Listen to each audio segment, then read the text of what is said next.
Take a deep breath. Okay. Hello. Today we're diving into Romans chapter 2. I'm Isaiah Segovia. I'm Andrew Gabriel. Ladies and gentlemen, welcome to the second episode of Holiest Weapon.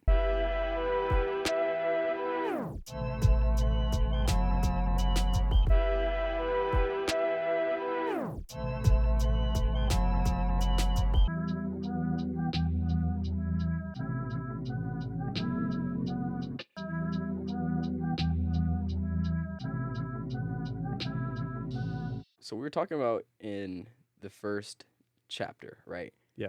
Very judgy, okay? Mm-hmm. And Yes. literally the first verse, really just the title is God's righteous judgment, right? Yeah. That's the idea of chapter 2, the first part of chapter 2. Well, I mean, all of chapter 2, it's God's just judgment, judgment by the interior law, judgment by Mosaic law. Like, it's just all judgment. All judgment. So chapter 3, we at least start getting some answers, but right. we're not there yet. Not yet. How do you feel when someone comes up to you and says what you're doing is wrong?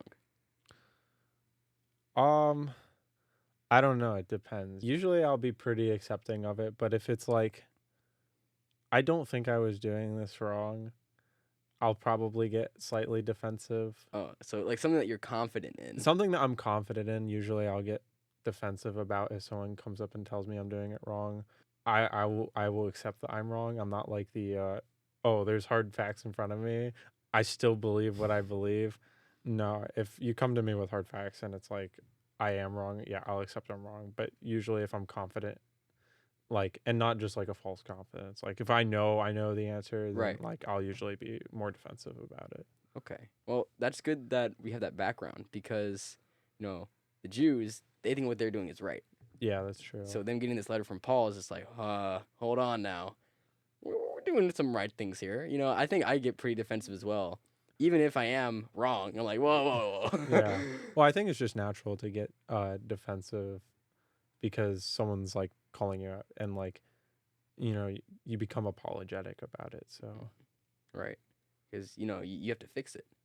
well, it's either you have to fix it or it's, you're so rooted in your misbelief that you're like, oh, this has to be how it is. And so, Do you think that's why people don't like to admit their guilt? Well, I think it's also just like I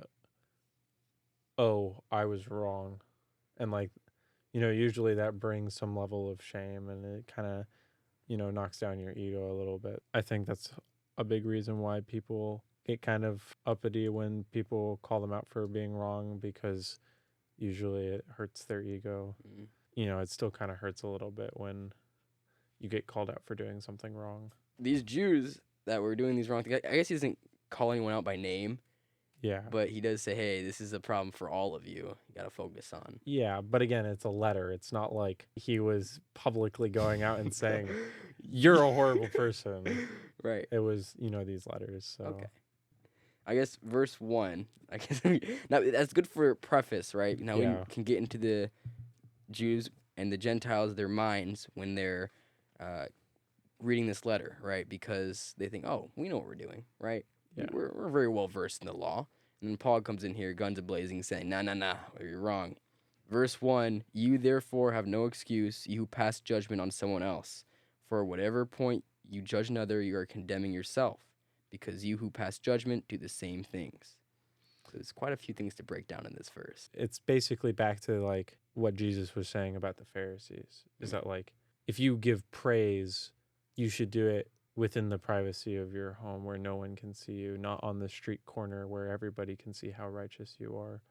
Or if you fast, you should still take care of yourself and make sure that you don't look like you're fasting, instead of staying up and making sure that you look tired and defeated so that everybody knows that you're fasting. It's that kind of whole sentiment of like the Pharisees were basically passing judgment or preaching and doing all these things and basically do as I say, not as I do. God sees what other people don't see. So it's important to, not boast, right? Yeah. So, yeah.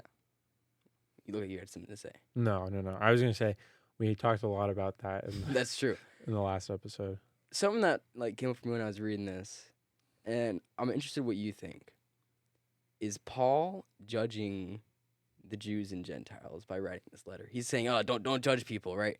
But that's what this first 2 chapters is, and we even admitted that, yeah, Paul's being judgy. He's trying to say, "Hey, this is what you do, this is what you don't do," and he's telling us, "Hey, you can't judge, but I can judge." See, I think he is more just laying it out rather than passing judgment.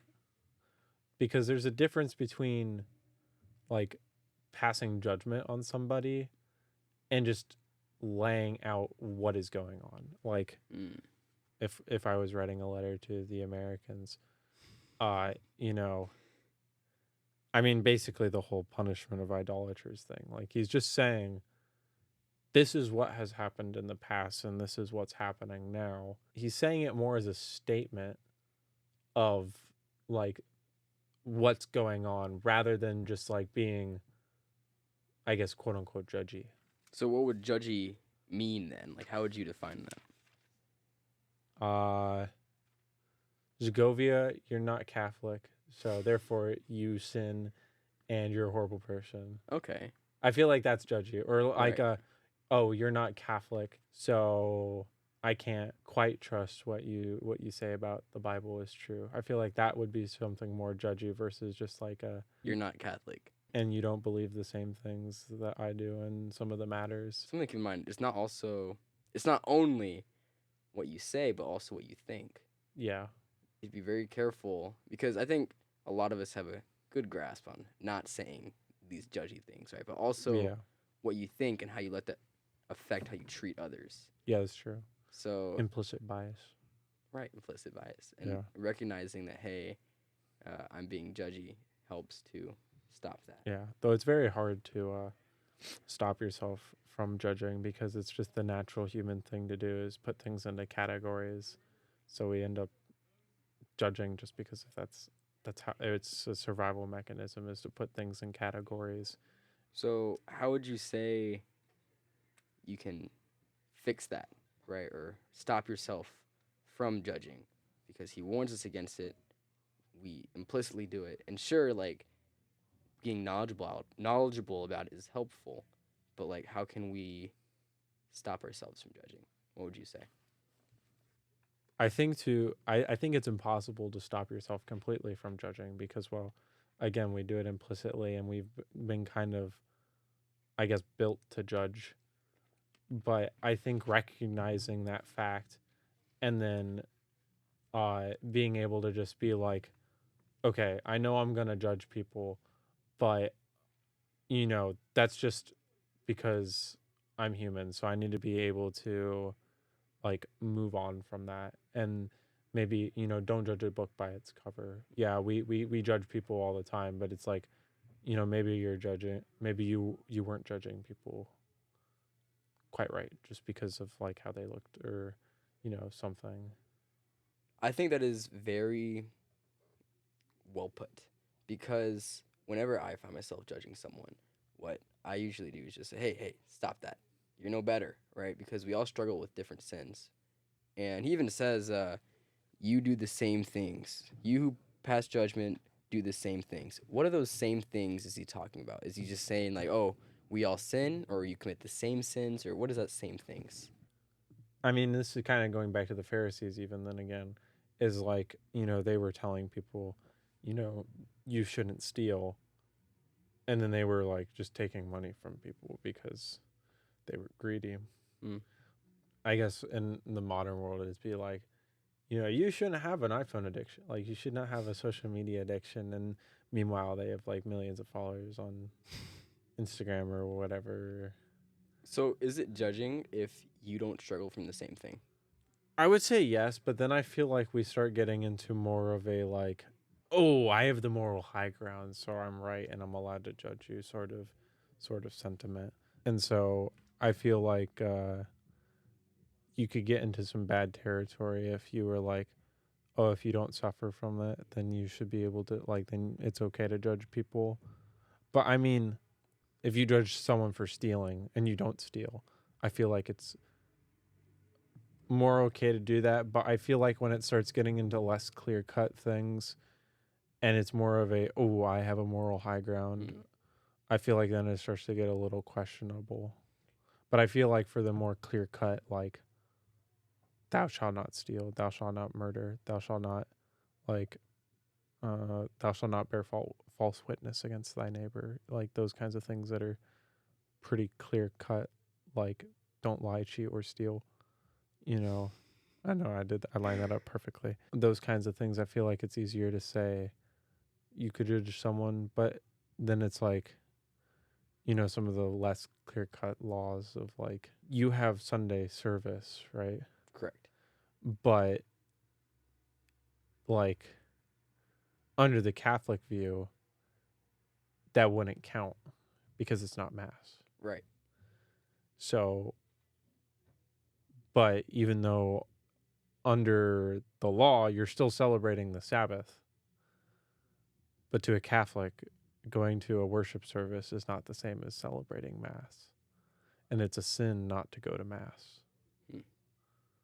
At least according to Catholics. Right. So, are we judging people because they don't go to Mass? Maybe. But then you get into then you start getting into the Catholic faith is morally better than Protestant faith. So, You were bringing up intentions. yeah. I think that's very important because you have like a parent and they're telling their child, hey, don't steal, right? Yeah. That's not judging. No. But if you have someone like a Pharisee saying, hey, don't steal, same words, right? But the difference is that the Pharisee is saying, oh, I'm better, right? Well, no, we're not. We're all sinners, right? We all do not deserve to go into heaven. Yeah. So recognizing that, and when you are talking to other people and saying, hey, you're sinning, and Paul's doing that here, saying, hey, you're sinning. He's not saying, hey, I'm better than you. Stop that. He's saying, hey, you're doing this wrong. Fix it. He's trying to help them. He's coming from a place of love, caring for them, saying, hey, fix this. You need to get back into God's good graces because right now it's a dumpster fire and things are going bad for you, and this is why.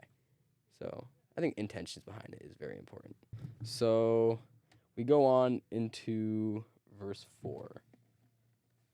It says, or do you show contempt for the riches of his kindness, forbearance, and patience, not realizing that God's kindness is intended to lead you to repentance? It's about God. So it's like, if we look at verse 3, right, it says, do you suppose then, you who judge those who engage in such things, and yet do them yourself, that you will escape the judgment of God? That's like a rhetoric question. Because then he says, like, in response to that, or do you hold his priceless kindness, forbearance, and patience in low esteem, unaware that the kindness of God will lead to your repentance? Kind of like he answers that question is that like, oh, you think you think that just because you judge people in these things that you're saved from God's judgment, sort of saying that like, oh, you're taking advantage of God's kindness. I think is kind of what it means. Taking advantage of God's kindness. You don't want to do that. No, you don't. I hear a lot of the time when I'm talking to people that aren't Christian, they say, hey, isn't God going to forgive you anyway, right? Why do you even care? Why the whole idea is that Christ died for our sins, so you can sin infinite amount of times, right? Well, it goes back to intentions, right? Because, you have to have, like, when Catholics do confession, you have to go in with the intention of not doing it again, which, because we're human, we'll sin again. Maybe you can avoid some of the graver sins, but you're going to slip up a little bit somewhere. Maybe you, like, do a venial sin or something. But you need to like, genuinely... you try to avoid your grave sins, but, like, right. You're going to sin, like, you said, oh my God, in a not prayerful way. Or even, like blasphemy is a very, very easy thing to do. That's true. But, like, you should go into, like, you're supposed to go into it with the intention of not wanting to do it again. Okay. And so it shouldn't be oh, I can just go to confession to get my sins absolved. God will forgive me. Turn around, do it right again, because that is like you're basically lying by omission, because you're basically saying, like, you're not telling God, oh yeah, I plan on doing this again. So you're not really sorry. No, for you're it. not sorry for it. You're like, oh yeah, I didn't go to mass. I don't care about going to mass. Can you ask for forgiveness if you're not sorry for it? I feel like, yeah, you can't really ask for true forgiveness if you don't feel sorry for what you did. Like, I punch you in the face and then I'm like, I really just wanted to hit you, but can you forgive me even though I'm not sorry for hitting you But like, at why? all? Like, I don't think you would even want to ask for forgiveness.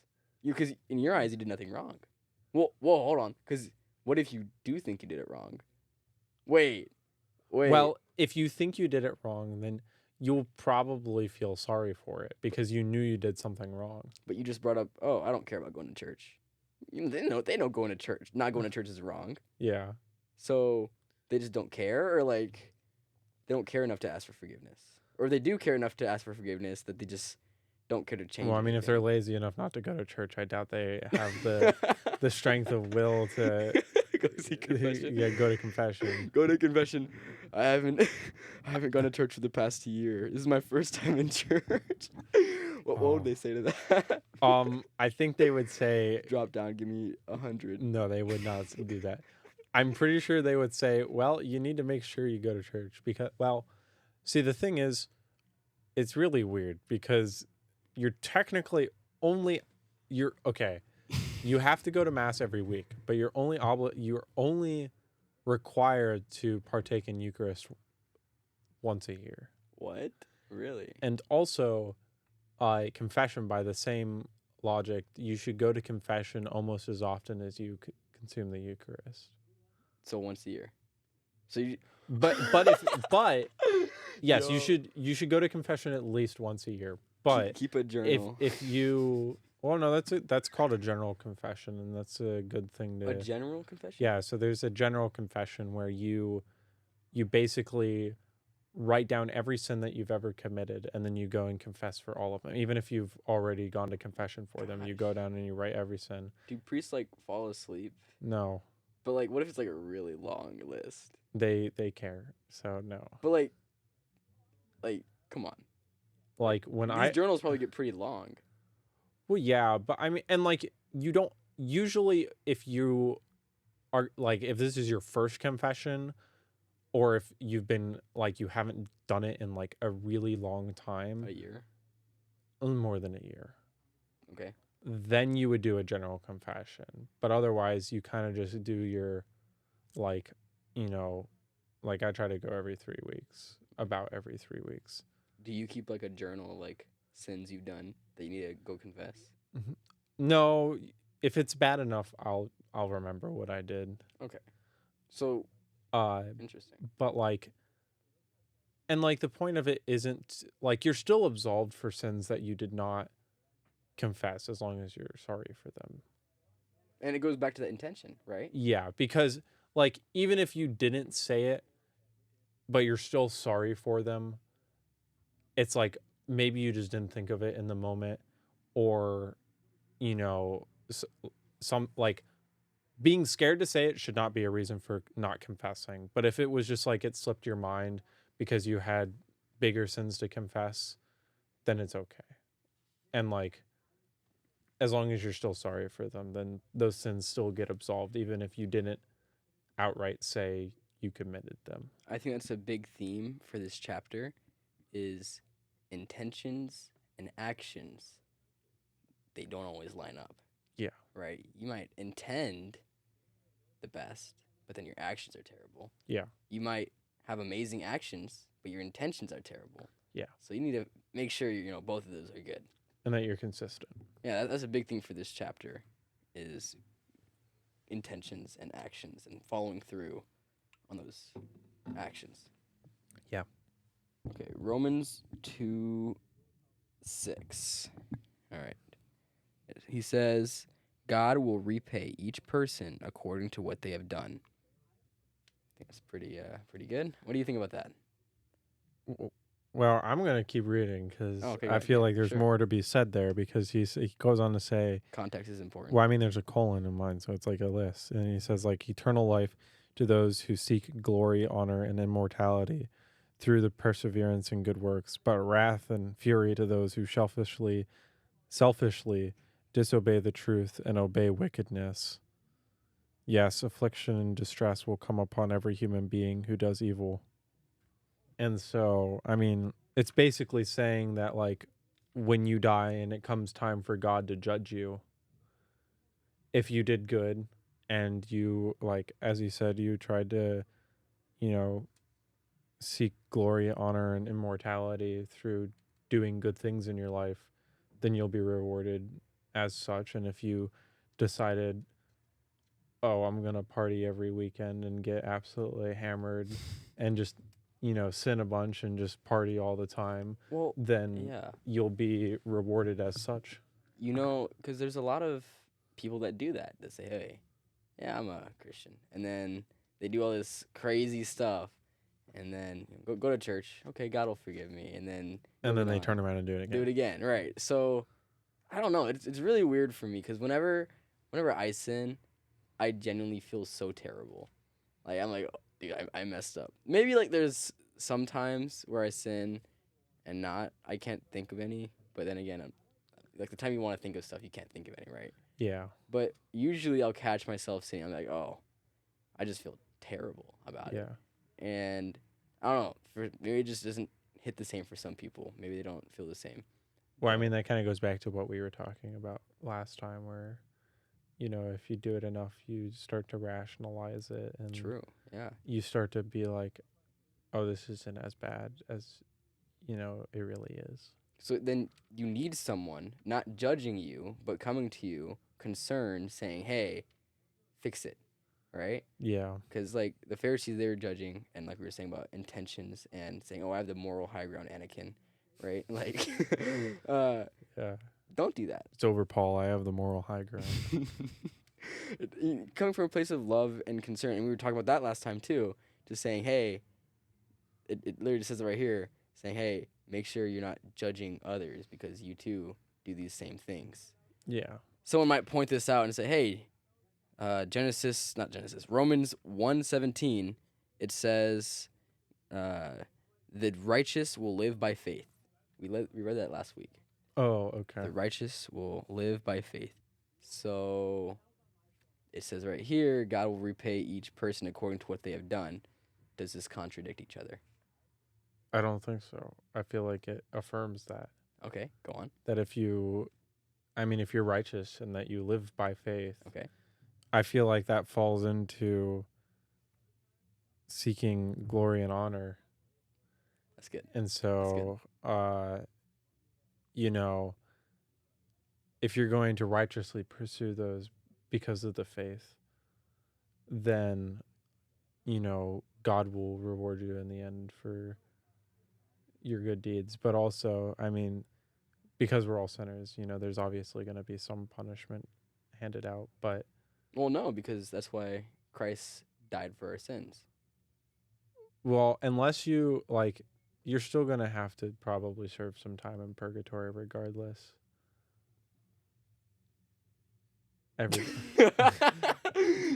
Really? That's Yeah. what you think? Yeah, I think everybody will, unless you're like literally a saint. Huh. And even then it's questionable. But I feel like everybody has to do time in purgatory. Purgatory. Well, Yeah. isn't that like, so there's heaven, hell, and then purgatory is just like waiting zone, I guess? It's it's the waiting room for heaven. But So there's the no one in hell, no one bound for hell is going to purgatory. Is that what you're saying? no, if you go to hell, you're just going to hell. Okay. All right. The gates open Well, and then they close, I- and then I've- you're not getting out.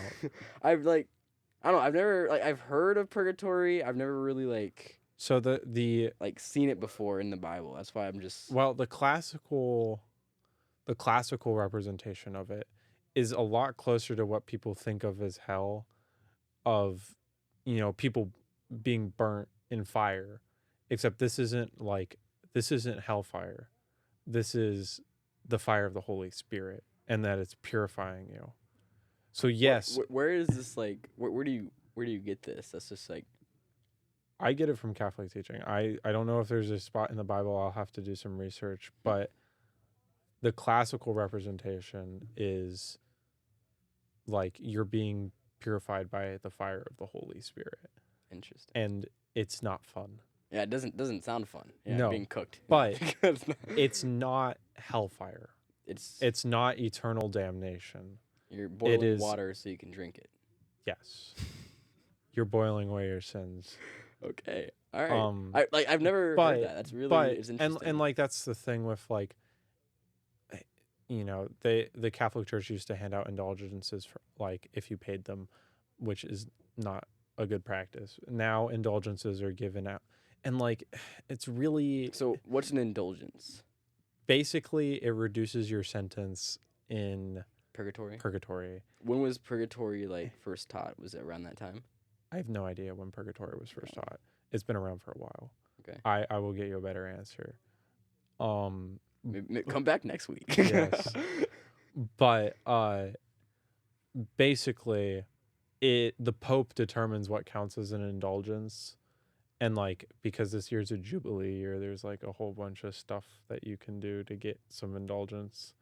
Pre-Vatican II, there were certain prayers that you could pray, and it was like if you said those prayers every single night or like for a certain period of time, it would grant you a certain amount of indulgence.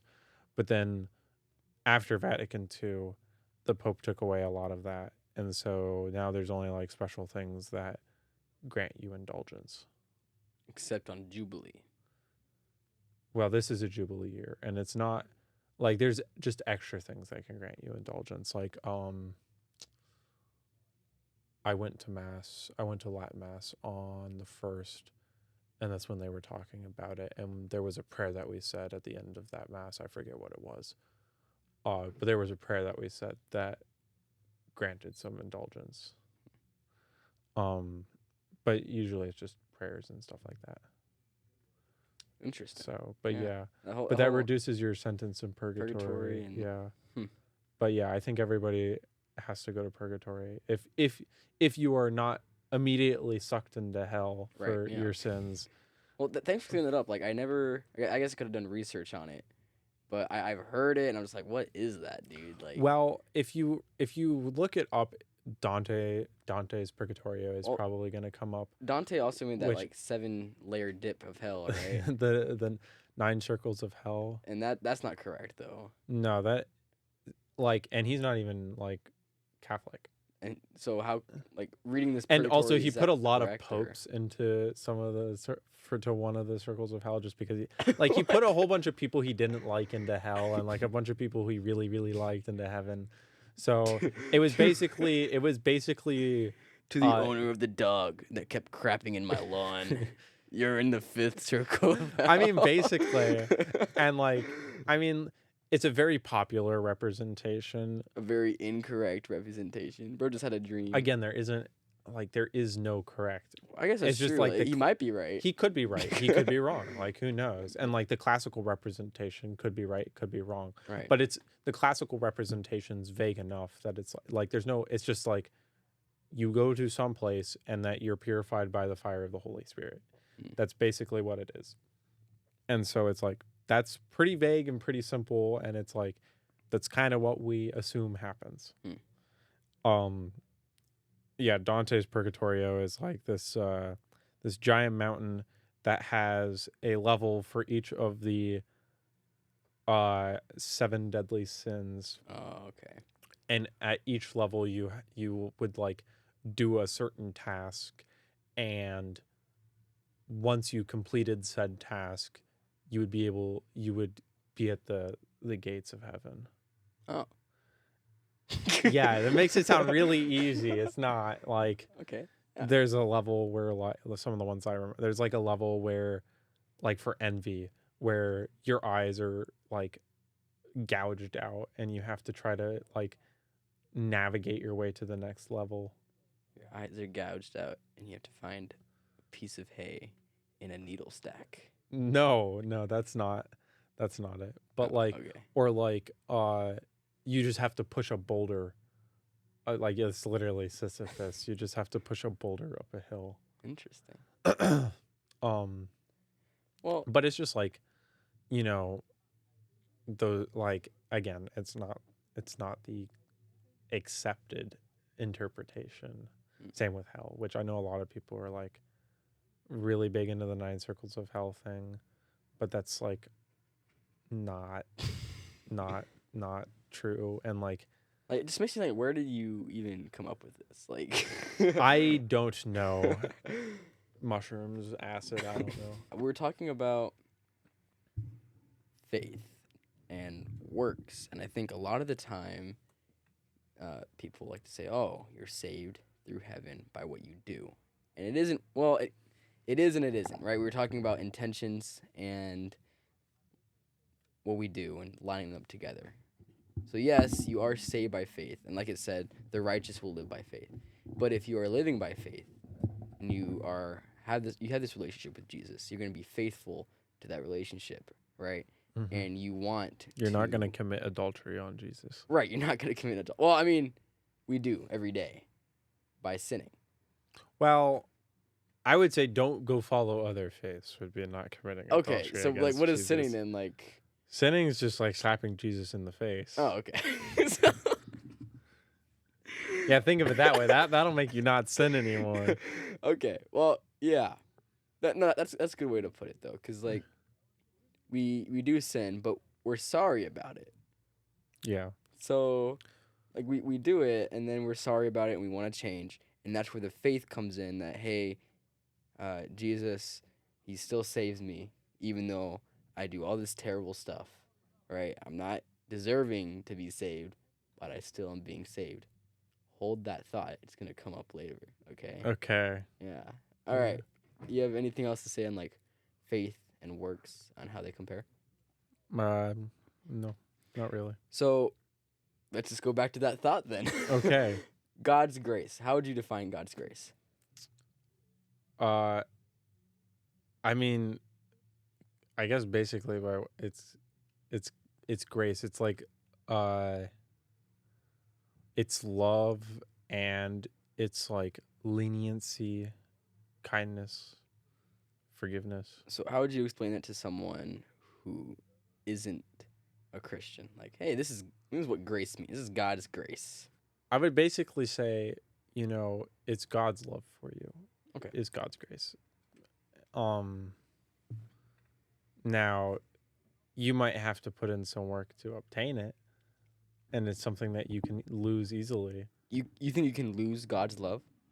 I wouldn't say you can lose God's love, but you could definitely lose grace.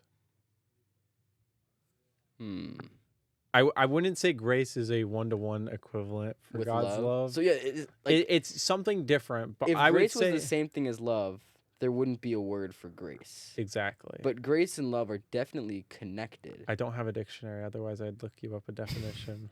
Right. Well, that's why I said like 5 different words for grace. Right. Just synonyms. Yeah. And it's like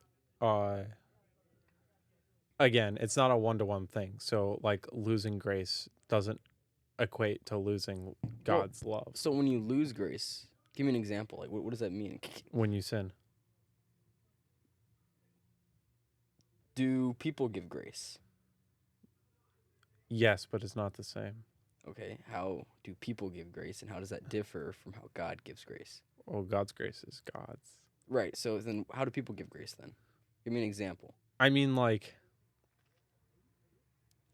I guess if I am sick and I have an assignment due the next day, I might get grace from the professor to like not have to turn it in the next day. So it's like mercy? Yeah. Or like I use the word leniency. Okay. Now we're in the next part of Romans 12. Oh, the judgment. You mean Romans 2? Oh, yeah, Romans 2:12. Yeah, that's what I meant. Judgment by the interior law. Before we even read it, what is the law? It's the law. Yeah, what is the law? It's the 10 Commandments and Okay, so all the other things. So- I mean, it's what's listed in the word? So it's not necessarily like yeah, it's the rules listed in like Deuteronomy and okay. Well, all that. all of them, the pork included, and thou shalt not eat bacon. That's not word for Thou word. shalt But not like, I mean, that's not part of the law, is it? that's part of the Mosaic law. The interior law is the law written on your heart by God. You have heard that before, right? So yeah, That it's written in all our hearts. dive in that. What laws are written in your heart? The difference between right and wrong. Oh, so like your conscience. Yes. Okay. So The reason why God gave you free will. I was in history class, Yes. and right now in history class we're learning about the Aztecs, Mm-hmm. and you know, the Aztecs, they have their sun gods, and Human sacrifice. human sacrifice, right? And the Spanish came. They saw what is going on over here, dude. This is not at all. Nobody Jesus. expects the Spanish Inquisition. Exactly right. So those Aztecs, the law in their heart was to throw kids into the human sacrifice. Well, you see, I mean, and it said in the little note that even though God gave them the knowledge of what is right and wrong, they confused it. Hmm. Because, the whole they misread the evidence of God's existence, power, and divinity. Well, is it fair to judge people for their sins if they don't even know what they're doing is wrong? Because, like you said, eventually it gets to that point where you don't even know what you're doing is wrong. But then you have a kid, and then you teach them. It even says, like, it got to the point where, in Romans chapter 1, it says, it got to the point where they're saying, hey, good job, keep sinning, right? If you raise your kids, good job, keep sinning. They don't even know.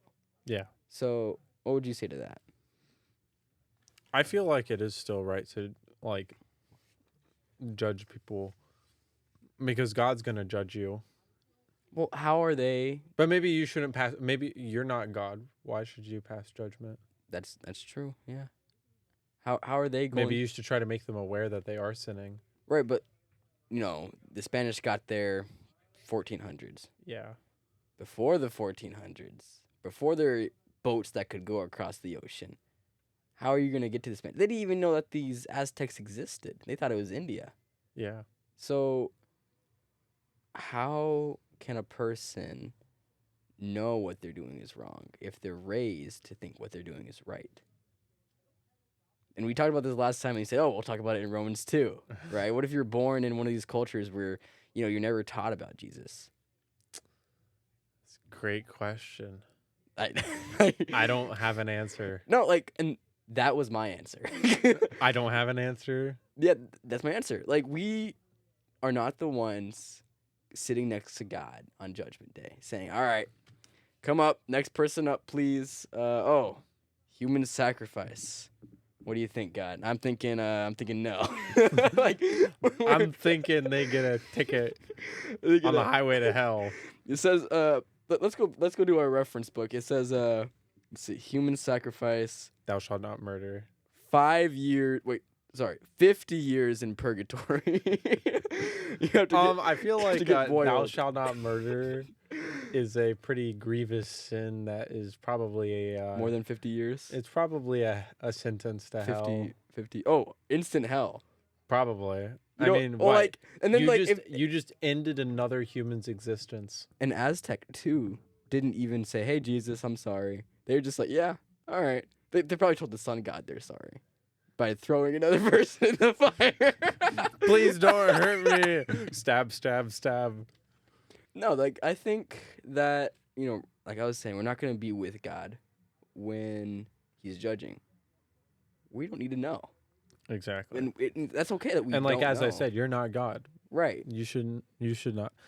Yeah, you should probably make people aware that what they're doing is wrong, but you shouldn't pass judgment on them Mm-hmm.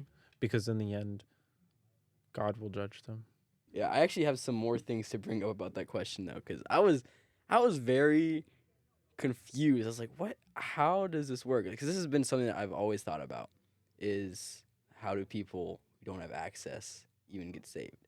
Yeah. And so I was watching YouTube, and, Oh boy. and I found this YouTube channel. I forgot what it was called, but they were giving a really good explanation, saying that there's a king, okay, and there's 3 brothers that committed an atrocious act against the king, right? Mm-hmm.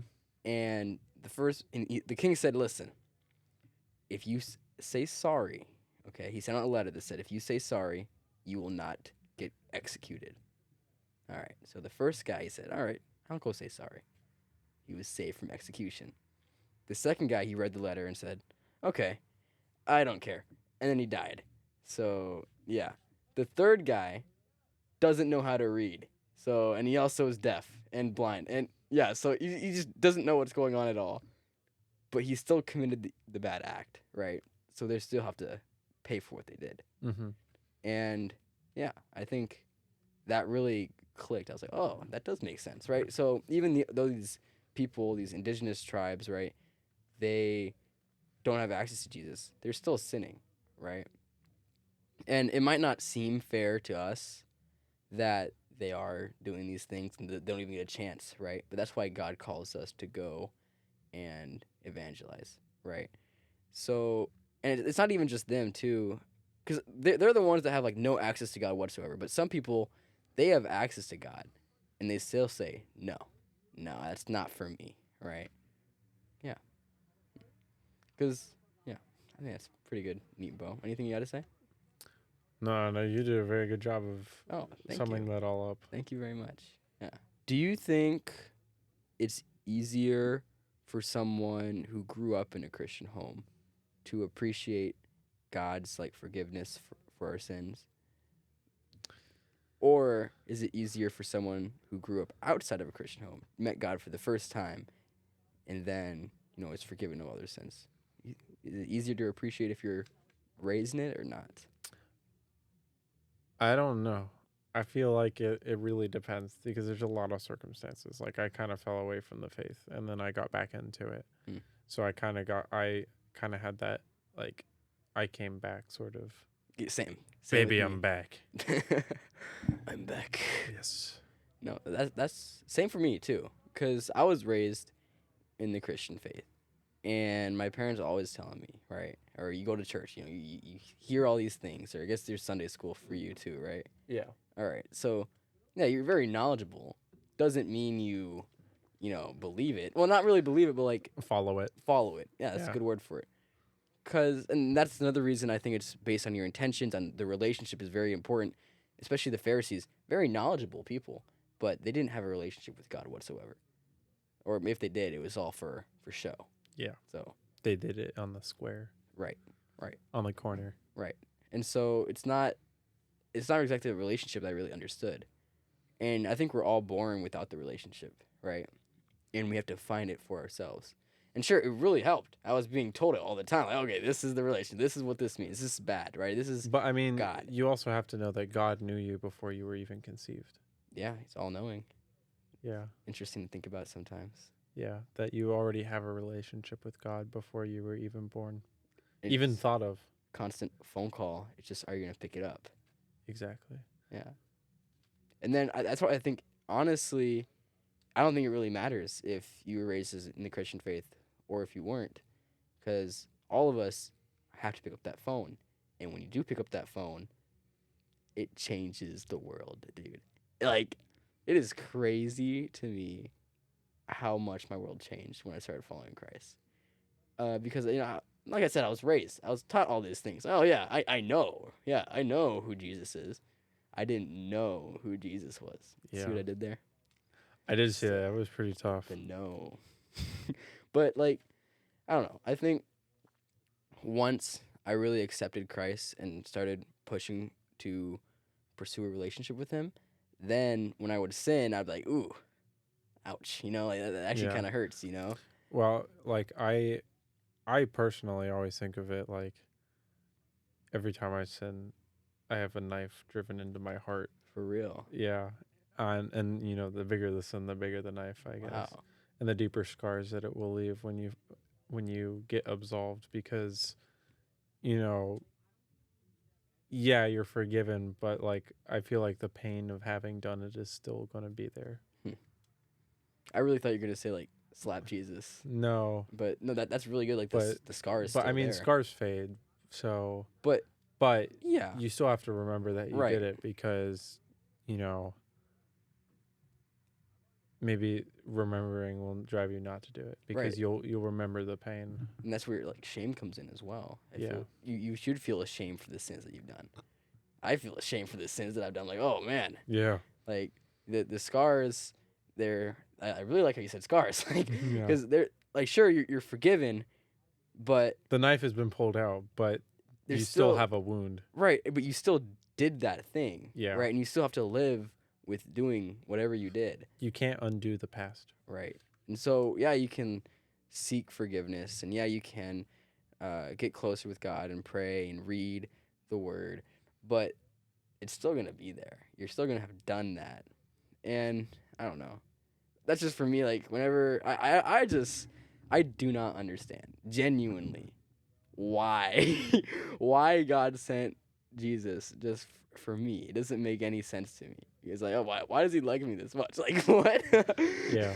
But I'm thankful for it, for real. I think I've done a lot of like bad things, and I'm just very thankful that God is here to say, hey, it's all right, bud.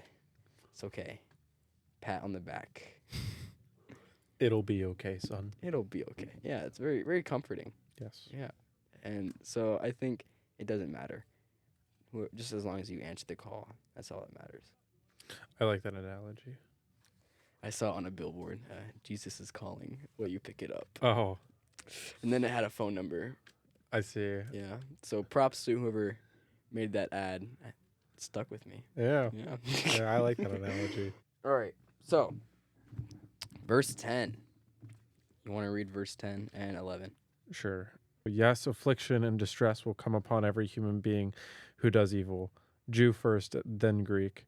But there will be glory, honor, and peace for everyone who does good, Jew first, and then Greek. There's no partiality with God. So why does it say first Jew, then Gentile if God doesn't show favoritism?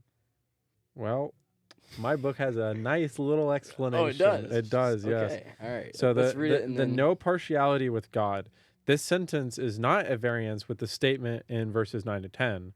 Since Jews are the first to go under indictment, it is only fair that they will be given first consideration in the distribution of blessings. What if I wanted to be first for indictment? Become Jew. How do I become a Jew? Aren't you born into being a Jew? I don't know if it's possible to convert to Judaism. There might be certain sects of Judaism which you can convert to, but we should get a Jew on the show. Just be like, hey, should we become Jewish? Or they'll probably say yes. They but probably will say yeah. anyways. Yeah. Okay. So I guess that answers that then. Yeah. Well, I mean, like, Abraham became a Jew. Well, he founded the Jews. It's true. Maybe I could. Yeah. Anyways. Yeah. Okay. Well, that was my question for that. What? Yeah, I had a pretty neat little bow. Neat little bow. Yeah. So I guess because they're going to be judged first. Because they will receive punishment first. They get the benefits of being able to receive blessing first. So if we get to see them pushed off the ledge first, we might as well get to see them be blessed first. Yeah, I guess that makes sense. Yeah, I wonder like what the order is gonna be. Is it alphabetical?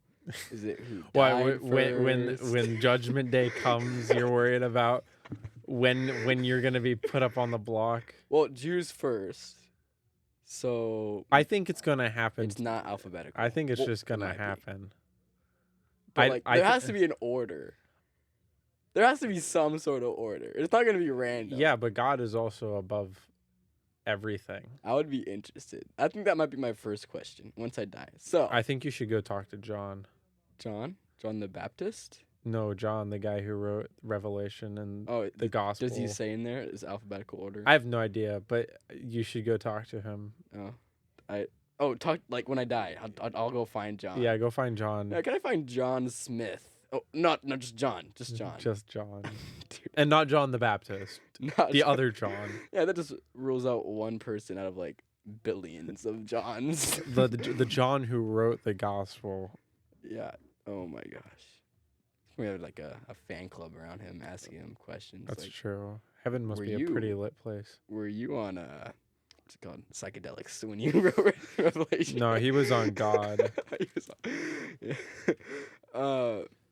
Okay. He was on faith. He was on faith. All right. So let's talk about circumcision. Ooh. 228. What about it? Yeah. So why does he criticize these rituals like circumcision when it literally said they're important to the Old Testament law? Old Testament law. Well, he's not criticizing them. Yeah, he is. No, he's not. He's saying you don't have to do it. Yeah. That's not criticism. Oh. It's the Mosaic law, right? It's laws for the Jews. And the Jews are trying to get the Gentiles to do these laws Yes. to become a Christian, To become a Jew. become a Jew. Yes. Really? Or Yeah. maybe it's the Jews that are Christian now.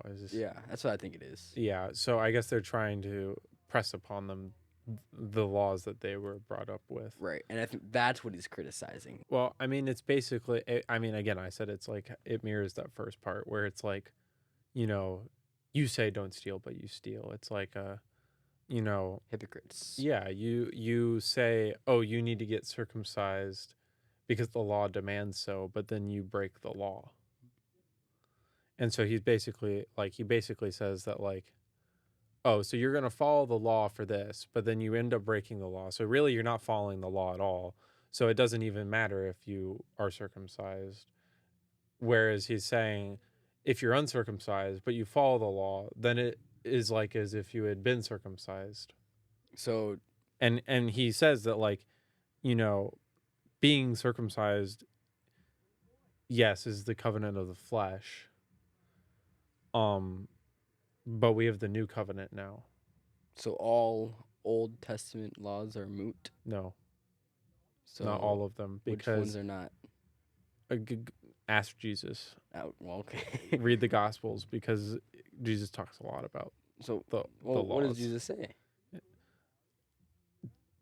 Do you want me to just read all 4 Gospels right now? Don't read it word for word. What does Jesus say? Like, Well, I mean, like the one example is like with the pork, is like because the whole thing was that like,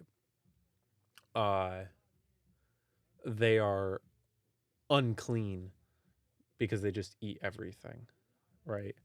And so, Jesus was like, you shouldn't be scared to eat these because,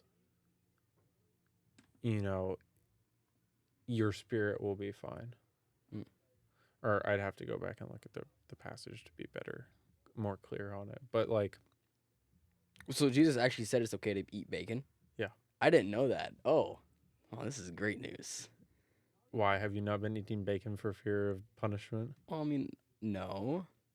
I've just, I've always like assumed that the Old Testament is all gone, except for like the 10 Commandments, right? I mean, yes, the 10 Commandments are good, but then if you get rid of every New Testament law, then sexual sin is fine. Well, Jesus also said that the most important thing to remember is to love God and love your neighbor. Yes. It's like he said it better than I do. Yes. But yeah, that's what he said. Yeah. So loving God is following the righteous actions, right? And it says multiple times in the New Testament as well as the Old about sexual sin. Yeah. Right? And also does not talk about eating bacon. So that's why I was like, okay, it's okay. You to eat bacon. you just must really want to eat bacon. Well, you gotta make it right, okay? If it's Okay. like too burnt, nah. If it's too If it's like been through the fires of flimsy, purgatory, it's yeah. not If good you for you. boil if this bacon committed like murder, and it's been boiled in purgatory for like 50, 100 years, Get that away from me, dude. That's not my bacon. It probably doesn't even exist. It's just dust at this point. Like that's not that's not what I need. But if it's cooked right, yeah, bacon is good. Dude. Anyways.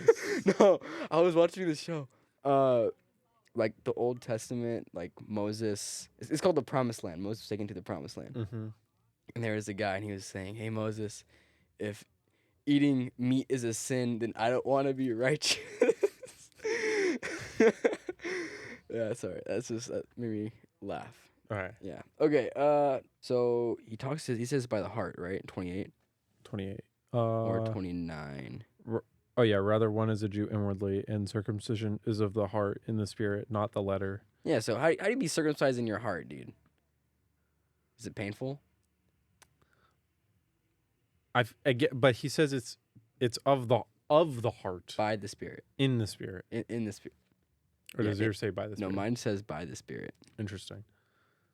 It does say of the heart though. Yeah. my So my bad. it's not your heart is not being circumcised. Okay, Like, well, this is not a literal thing. Well, it. No, I get what you're saying though. Like, it's in spirit. so what does that mean? But it's your spirit is circumcised. No, it's the heart that's okay. But No, like, what does no, that mean though?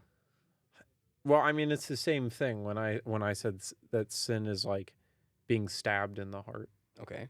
Oh, See, it's me tying a bow. I know, yeah. It's like being, it's, that covenant is made with your spirit rather than your flesh. Oh, okay. I see what you're saying. Yeah. Well, for me, it's like circumcision. When I think about it, sounds pretty painful, right? Yeah. So, something that you're going to God and saying, "Hey, it's painful, but it's for you," right? That's what Abraham did. Well, Hey, I'm cooking. Yeah. Okay. I'll let you cook. So, in the same way, we need to circumcise our hearts, right? And we need to say no to all these worldly things, all this things that people say give you happiness, and instead suffer for Christ, right? Because the way I see it, you're going to suffer either way when you live in life. You're going to suffer with God or without God. I would much rather suffer with God so I can have some comfort there rather than be lost and have no idea what you're doing. Yeah. But, it's your choice. And so I think the circumcision of the heart is saying, hey, I'm going to suffer with you. So. That's good. What were you going to say? I don't even know at this point. Oh, yeah. Well, that's what Your I was answer was thinking. very good, yeah. Thank you. Yeah. Because I think a lot of people, they say, okay, Christianity, I don't want to do that. Because there's a lot of things in Christianity that people don't agree with. And I think we were talking about this in last week, too. We were saying, hey, a lot of society today doesn't agree with what we have to say. It's like the morality thing. Yeah. But not only that, like going to church every Sunday.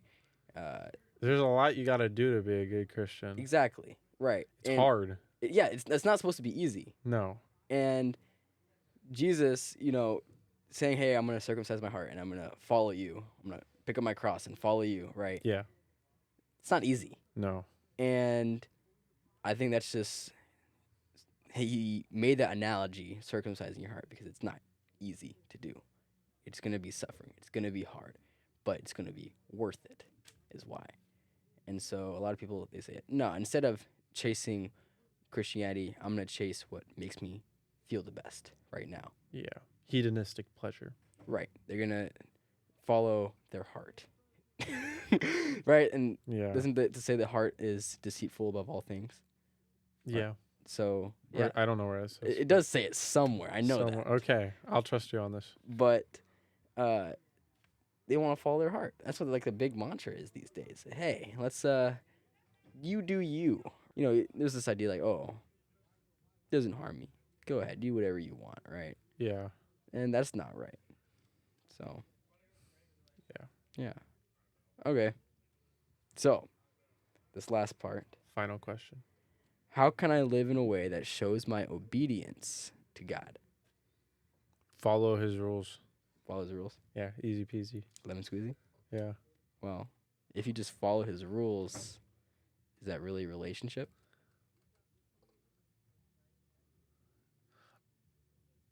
I guess it depends because maybe by following the rules, that's how you practice your faith.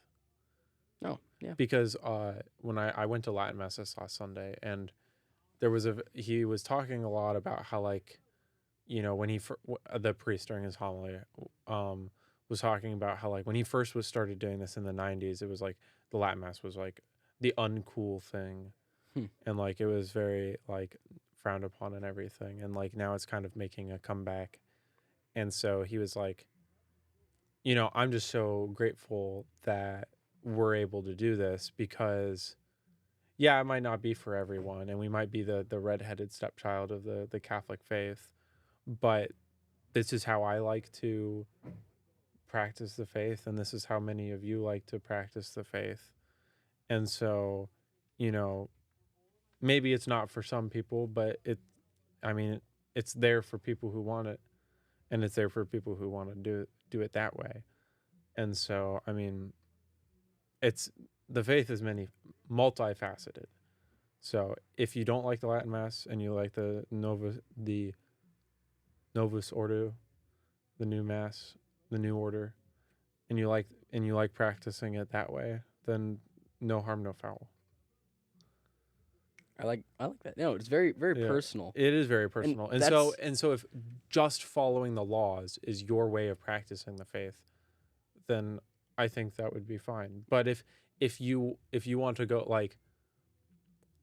like there's Marian, like I might do a consecration to Saint Joseph, and like a lot of people, especially because this is a Marianist college, do a Marian consecration where you build a special relationship with like Mary or with Joseph, because it's like getting to know Jesus's parents gets you closer to him.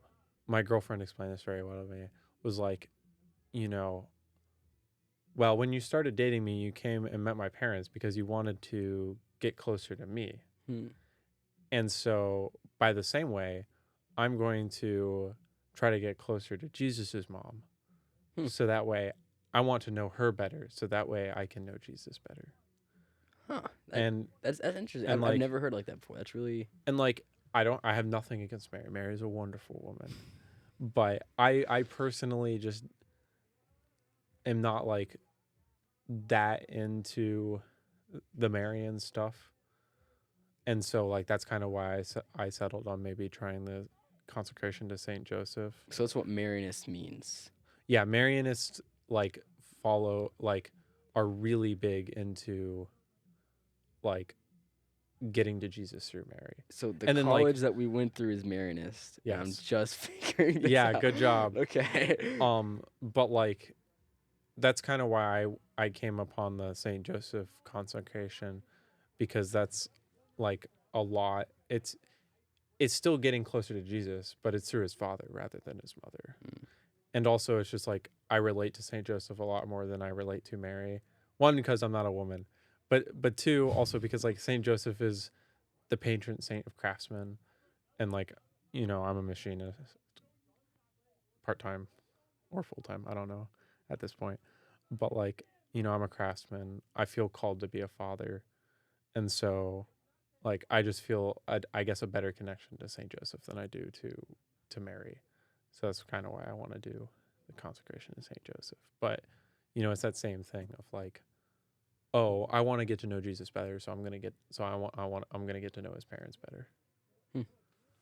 That does explain it very well. I've never heard it like that before, and I think that does a good job, because I think I have heard like people try to explain it, and it really has come across off as like idols. Yeah.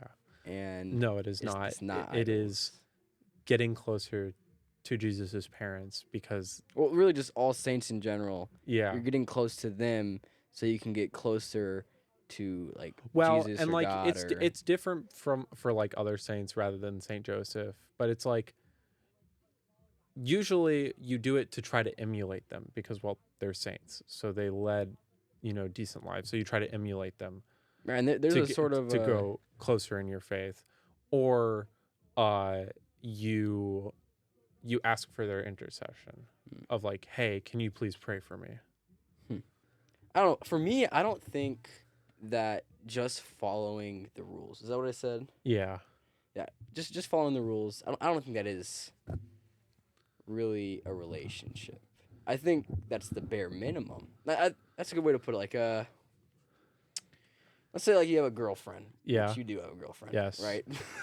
But you could do the bare minimum. I could, but I wouldn't keep my girlfriend then. Exactly. And so in the same way with God, He's always going to be there, right? Yeah. But the relationship just isn't going to flourish when you're just doing the bare minimum. That's a good point. And so, I mean, yeah, you could just go to church, make sure you're not sinning, but there's no connection there. And that's why He calls us to pray.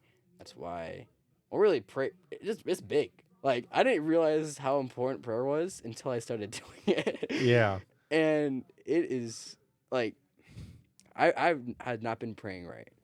And, well, I guess there's no really, like, right way to pray. Maybe there is. I don't know. But there is no right way to pray. Like, I would... For me and my roommates prayed because we're supposed to pray once a week together. And so our one roommate prepared something, and we sat there and listened to a jazz piece.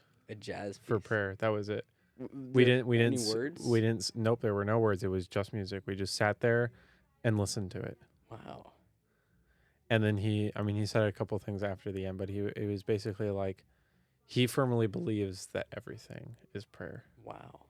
Or worship. And that, and I mean, that's also a very big Franciscan thing, is like praying through work. And that, like, by doing work, that is prayer.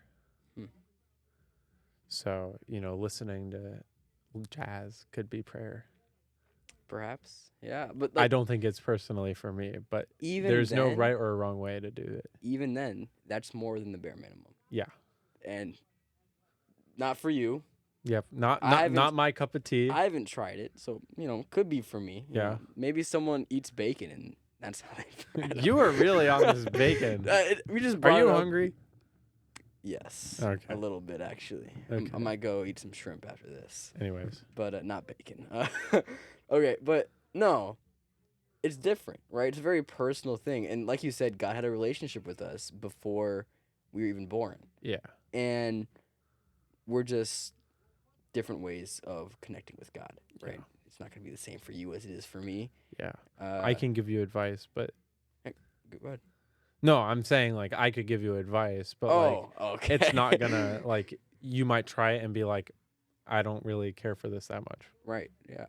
And, I don't know, like, prayer is really big for me. Like, I didn't even realize. I was like, okay, I'm just gonna try it, and, oh my goodness, dude. Like, it's really, really just helps me.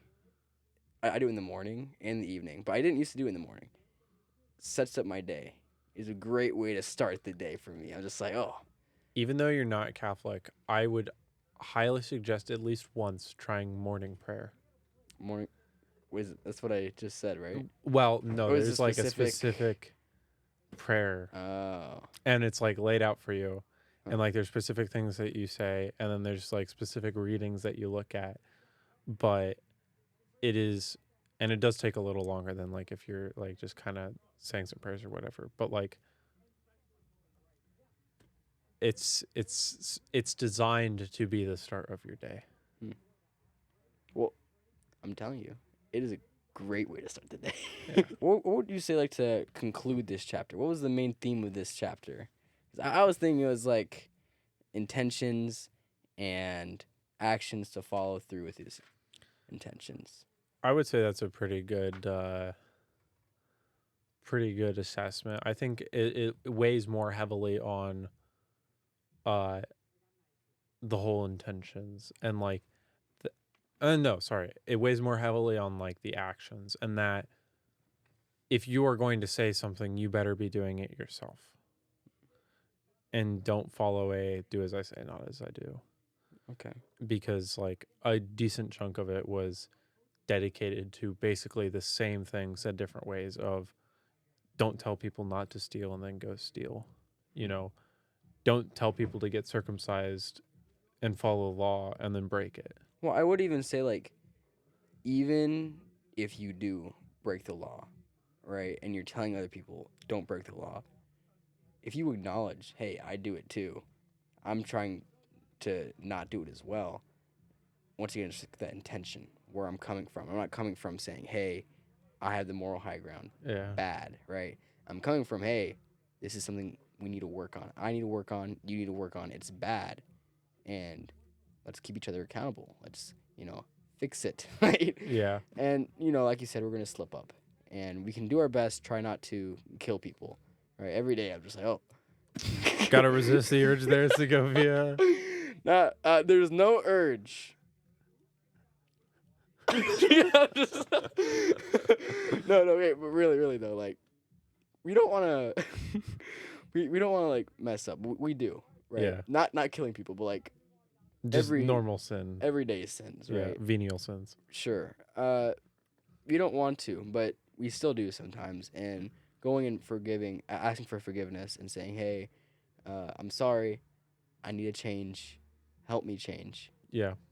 I think that's the best way to go about it, and that really helps with people saying, "Oh, why not just keep doing it?" Or people that say, "Hey, how come people in different countries that don't have access, how are they getting saved?" Well, they need to have that relationship with God, right?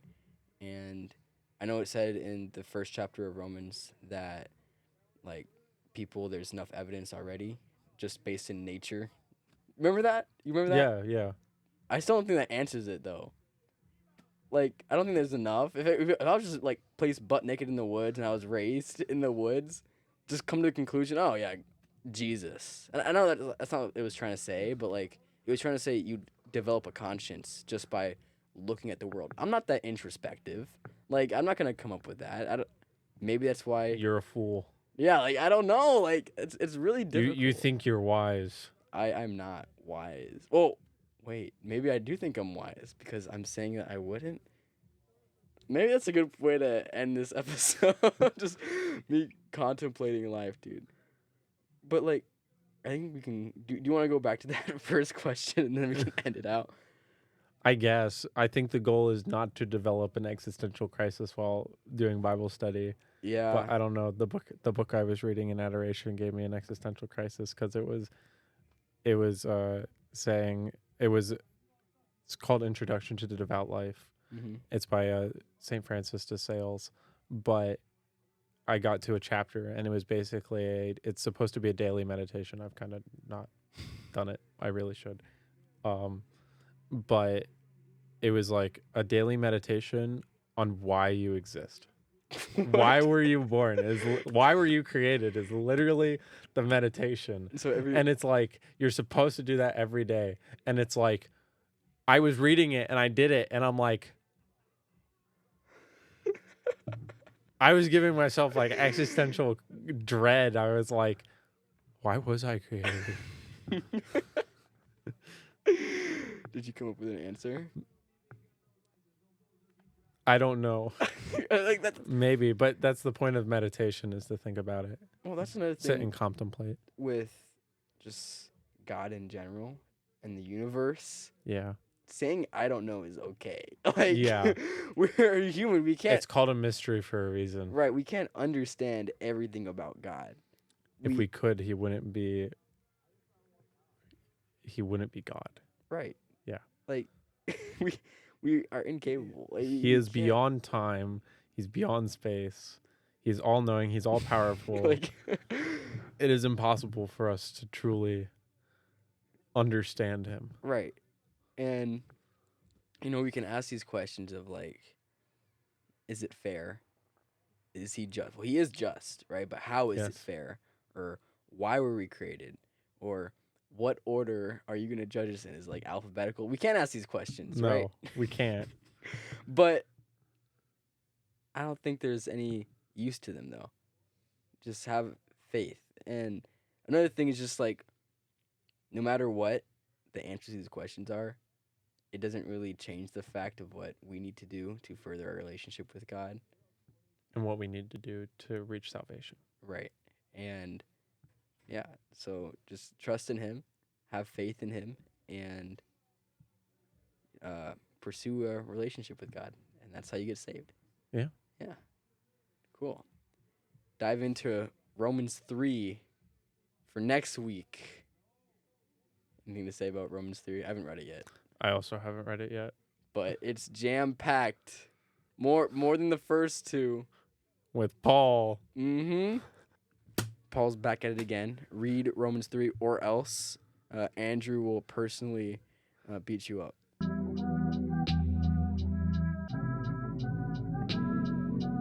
I mean, my roommate did give me a medal of St. Nicholas because he said I'd be the most likely to slap a heretic.